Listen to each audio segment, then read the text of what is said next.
মাত্র ৪ মাসের ব্যবধানে একই ঘরের মধ্যে ৩ জাল মারা গেল। তার ১ বছরের মাথায় হচ্ছে শাশুড়ি মারা গেল। এখন ১ বছর পর হচ্ছে শ্বশুরের অবস্থা খুবই খারাপ। তাই মিলে দেখতে যাচ্ছি। আজকের ভিডিওতে থাকছে বিস্তারিত। আসসালামু আলাইকুম প্রিয় দর্শক, আপনারা সবাই কেমন আছেন? আশা করি ভালো আছেন, আমরাও ভালো আছি আলহামদুলিল্লাহ। দুঃখের শেষ নেই। একই বাড়িতে ৩টা জাল ৪ মাসের ব্যবধানে মারা গেল। আর জালগুলা মারা গেছে তেমন বয়সও নাই। একটার বয়স ২৫, একটার বয়স ২৮ বছর, একটার বয়স ৩৫ বছর। বড় যা মারা গেল আমার ছোট বোনের ৪ দিনের দিন। ৪ মাস আগে মারা গেল ফুপু শাশুড়ির ঘরের জাল, মানে পাশাপাশি আপন ফুপুর শাশুড়ির ছেলের বউ। তারপরে ৪ মাস পর আমার বোন মারা গেল ২ বাচ্চা রেখে। আর ৪ মাস আগে যে মারা গেল তার হচ্ছে ২ বাচ্চা। ৪ দিনের বাচ্চা রেখে মারা গেল, আর ৬ বছর না ৭ বছরের মেয়ে রেখে, ২টা মেয়ে রেখে মারা গেল। আর আমার বোনের বিষয়টা তো আপনারা জানেনই। তার ৪ দিনের মাথায় আমার বোনকে কিন্তু আমার বোনের যা রোগী ছিল, তারপরও হচ্ছে আমার বোনকে দেখতে এসেছিল শেষ দেখা। তো ৪ দিনের খরচ আমরা মানে মিলাদ যে দেওয়া হয় সে মিলাদটা দিতে গিয়েছি। মিলাদটা দিয়ে বাড়িতে এসেছি। তারপরে রাতে খবর এসেছে আমার বোন ফাতেমার যা রাতে মারা গেছে, মানে ৪ দিনের মাথায় তিনি মারা গেছে। তো এটা কি রহস্যজনক মৃত্যু, না আল্লাহর নির্মম পরিহাস?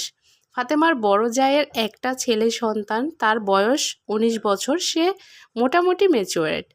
আর ২টা যা যে মারা গেল ৪টা বাচ্চা রেখে, এক যা ৪ মাস আগে, এক যা হচ্ছে ৪ মাস পর। ৪ মাস পর তারপর হচ্ছে ৪ দিনের দিন বড় যা মারা গেল। তো এটা আল্লাহর হয়তো অনেক বড় কঠিনতম পরীক্ষা হিসাবে ৩টা জায়ের ৫টা সন্তান।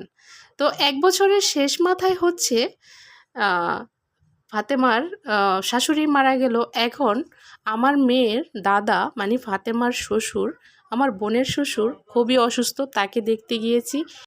নারী হচ্ছে বাড়ির শোভা। যে বাড়িতে নারী না থাকে তার বাড়ির অবস্থা ঠিক এরকমই হয়। দেখুন, ৮০ অযুত জায়গার মধ্যে আমার বোন থাকার জন্যই কিন্তু বাড়িটা নিজের পছন্দে করেছে। জায়গা অল্প থাকার কারণে সিঁড়ির তলায় চুলা ফিটিং এবং হাউজের ব্যবস্থা এবং বাথরুমের ব্যবস্থা করেছে। তো ঘরের মধ্যে ২টা বড় বড় রুম হয়েছে, সিঁড়ির তলায় বাথরুম কিচেন হয়েছে।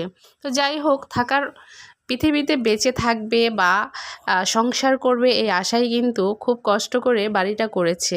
না হয় এত ছোট জায়গার মধ্যে এত কষ্ট করে বাড়িটা করতো না। যাই হোক, তার হয়তো বা হায়াত নাই, আল্লাহ তাআলা তাকে পছন্দ করেছে এবং নিয়ে গেছে।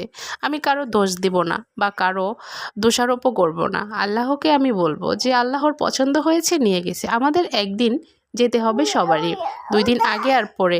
এই যে ঘরটা সবাই দেখতে পাচ্ছেন, আমার বোন থাকাকালীন সময় ঘরটা ভর্তি জিনিস ছিল, খুব সুন্দর করে গুছিয়ে সাজিয়ে রেখেছিল। তো এখন তো আমার বোন নেই, তো আর কি, আমার বোনের অবর্তমানে হয়তো বা আমার বোনের ছেলে মেয়ে ২টা মানুষ হলে হয়তো বা এ বাড়িতে একদিন উঠবে। আর দেখুন কত সুন্দর করে নিজের পছন্দে বাড়িটা মন মতো করে করেছিল। আবার রং কালার যাবতীয় যেখানে যা লাগে সব কিছু আমার বোনের পছন্দেই করেছিল। তো দুর্ভাগ্যবশত আমার বোনের এখানে হয়তোবা সময় খুব কম নিয়ে এসেছিল, মানে এই পৃথিবীতে তার সময় শেষ হয়ে গেছে। এজন্য আর কি আমার বোনকে আল্লাহ তাআলা নিয়ে গেছেন। এখন মনটাকে শক্ত করে ফেলতেছি, যেহেতু আমার বোনের ২টা সন্তান রেখে গেছে, এই ২টাকে তো আমাদেরই মানুষ করতে হবে দায়িত্ব নিয়ে। যেহেতু আমার বোন জামাই এখনও শিওর না যে বিয়ে শাদী করবে, আর বিয়ে শাদী করলেও কিন্তু সৎমা ওরকম আদর সোহাগ করবে না। তো বিয়ে করলেও আমরা আমাদের ছেলে মেয়েদের দিব না, আমার বোনের স্মৃতি হিসেবে আমরা ওদেরকে লালন পালন করব। আর এখানে হচ্ছে মিনি বাড়ির মিনি একটা ছোট ছাদ। তো ছাদের উপরে আমার বোন জামাই বোন মারা যাওয়ার পরে একটা টিনের ঘর তুলেছে, এটাকে ভাড়া দিয়েছে।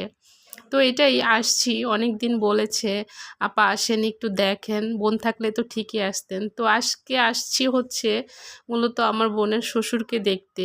যেহেতু ১ বছরের মধ্যে ২ বউ, ৩টা বউ, শাশুড়ি সবাই মারা গেছেন।